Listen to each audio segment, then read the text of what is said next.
Tara, toy unboxing na naman tayo nitong Treasure X Monster Gold. One of my favorite toys talaga yung mga Treasure X toys kasi ang daming magawa.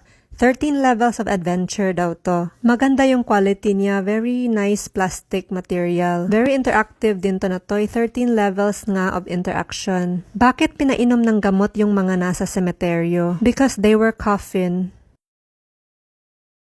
Eto pa lang yung loob niya. It comes with 3 packs, 3 blind bags. Eto na yung first one.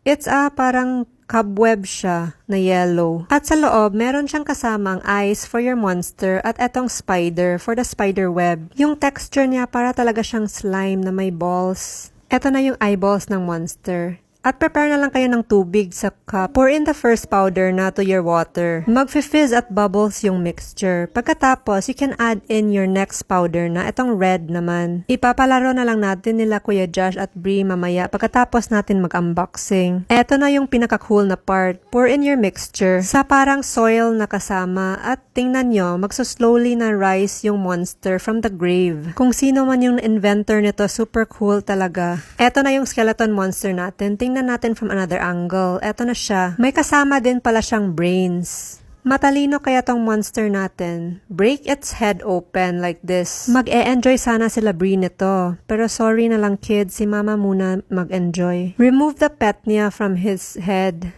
At you can replace it with the brain na kasama. Tapos, we can assemble the eyeballs na. At eto na yung monster natin. Buhay na. He can even open and close his mouth. Lagay nyo na lang yung fish pet niya sa kasamang cage. At you can keep it. Overall, very highly recommended to yung mga Treasure X toys. Pinalaro ko na kay Kuya Josh at ni Brie. You can even play with it again and many times. Kaya super sulit na tong toy. Super cool din kasi we got the glow in the dark monster.